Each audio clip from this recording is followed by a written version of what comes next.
Dalam video ini kita akan membahas tentang proses pencernaan makanan atau mekanisme pencernaan makanan yang terjadi pada setiap organ pencernaan manusia. Nah, untuk itu yang pertama, proses pencernaan di mulut dan juga esofagus. Nah, di sini dalam rongga mulut, makanan yang kita makan akan dicerna secara mekanik dan juga secara kimiawi. Nah, kalau pencernaan secara mekanik akan dilakukan oleh gigi dan juga lidah.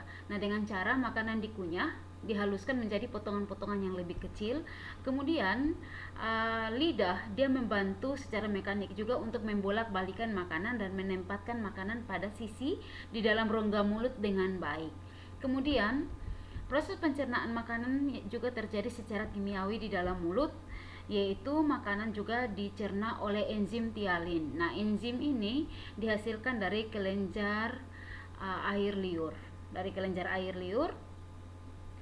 Jadi di dalam liur mengandung juga senyawa tialin ini, dan dia akan mengubah karbohidrat menjadi maltosa. Yang berikut, ketika makanan yang sudah dihaluskan oleh bantuan gigi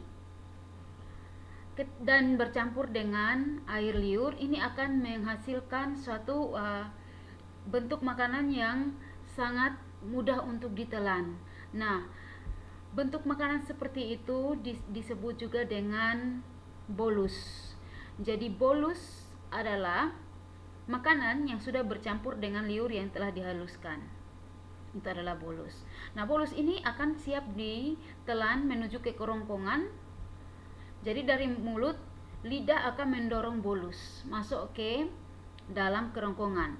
Saat terjadi glutasi atau proses menelan, maka langit-langit akan tertekan. Langit-langit akan tertekan ke atas, menutup saluran pernapasan. Sehingga pada bagian celah tekak itu, makanan akan menyentuh saraf dan merangsang glotis atau celah tekak itu dia akan menutup saluran pernapasan.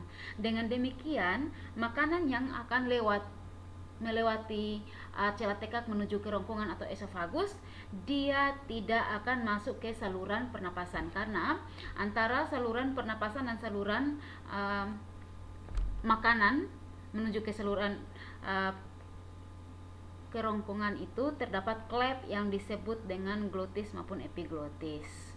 Jadi makanan mendorong epiglotis dan menutup glotis. Jadi epiglotis di bagian bawah dan akan menutup glotis di bagian atas saluran pernapasan, sehingga makanan tidak mudah masuk ke saluran pernapasan. Kemudian dengan mudah makanan akan terdorong menuju esofagus. Nah, hal ini kenapa epiglotis harus menutup saluran pernapasan? Ini biasa terjadi saat kita makan sambil berbicara, bisa mengakibatkan makanan akan terselip menuju saluran pernapasan atau membuat kita tersedak. Nah, ini juga karena apabila kita makan sambil berbicara, ini memungkinkan terjadi pengambilan nafas secara bersamaan dengan saat kita mengunyah dan menelan makanan. Maka pada saat menutup, epiglotis tidak menutup dengan rapat, sehingga ada makanan yang bisa terselip ke saluran pernapasan. Jadi bisa juga makanan itu akan bisa dikeluarkan melalui hidung. Yang berikut, pencernaan di lambung. Untuk organ lambung tersendiri, ini organ yang ada di bawah dari kerongkongan atau esofagus. Nah, makanan dicerna ketika makanan yang masuk, ketika terjadi pembukaan pada otot sfinkter kardiak, makanan yang berada pada esofagus akan terdorong masuk ke dalam lambung. Nah, di dalam lambung, makanan akan menyentuh dinding lambung. Nah, hal ini akan merangsang keluarnya hormon gastrin. Nah, hormon gastrin ini dikeluarkan dari pembuluh darah yang ada pada dinding lambung. Hormon gastrin ini peranannya sangat penting karena dia merupakan awal mula pengaktifan semua kegiatan di dalam lambung ketika makanan masuk. Jadi, gastrin ini akan dialirkan oleh aliran darah melalui menuju ke dinding lambung, dan dia akan memicu dinding lambung mensekresikan HCl atau asam lambung atau getah lambung. Nah, HCl ini disekresikan itu sejumlah dengan makanan yang masuk.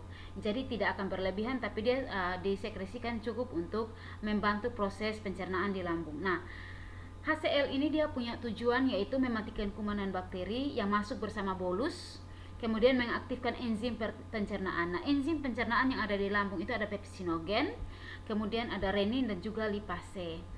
Makanan dalam suasana asam akan dicerna oleh otot lambung dan enzim untuk memecah lemak, protein, dan karbohidrat. Nah, otot lambung yang berbentuk melingkar, kemudian longitudinal, kemudian menyerong atau memiring, yang miring seperti ini, 3 jenis otot pada lambung itu dengan model atau jenis yang melingkar, longitudinal, kemudian menyerong, itu akan mempermudah lambung berkontraksi dan menghaluskan makanan.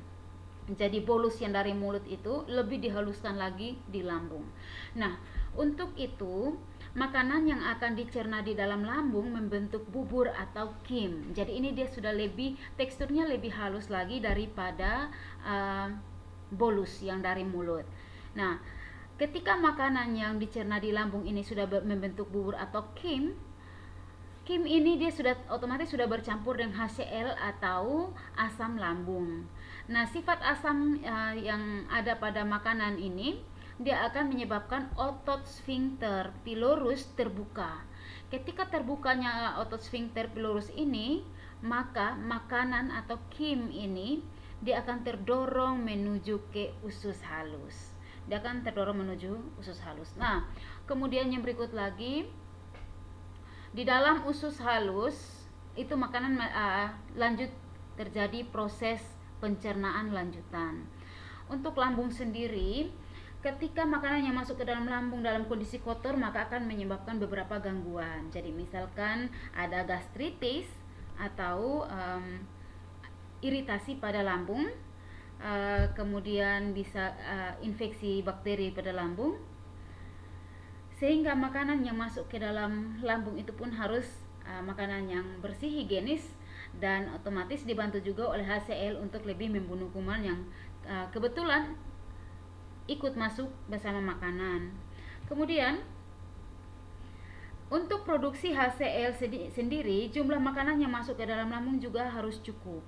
Karena ketika makanan yang masuk ke dalam lambung sedikit, maka akan menyebabkan gangguan yang disebut dengan ulkus, yaitu timbulnya radang pada dinding lambung. Karena dalam kondisi tertentu, maka misalkan dipicu oleh hormon atau kondisi tubuh, bisa saja produksi HCl ini akan terjadi secara berlebihan. Atau misalkan seseorang lagi mengalami banyak pikiran, maka ini bisa meningkatkan produksi HCl. Nah, apabila orang dalam kondisi psikologi yang tidak stabil, dia juga memiliki nafsu makan yang sangat kurang. Nah, ini juga berpengaruh pada terbentuknya HCl yang banyak di dalam lambung, dan juga karena masalah frustasi atau stres bisa menurunkan nafsu makan. Ini juga membuat asupan yang masuk ke dalam lambung juga sedikit. Nah, ini dia bisa berdampak pada iritasi dinding lambung atau yang disebut dengan ulkus, karena makanan jumlahnya sedikit tapi produksi asam lambungnya tinggi, sehingga gesekan-gesekan yang terjadi bisa mengakibatkan iritasi pada dinding lambung akibat jumlah HCl yang banyak memberikan sifat asam yang tinggi. Oke, sekian penjelasan tentang proses pencernaan pada lambung. Untuk usus bisa dilanjutkan pada video berikutnya.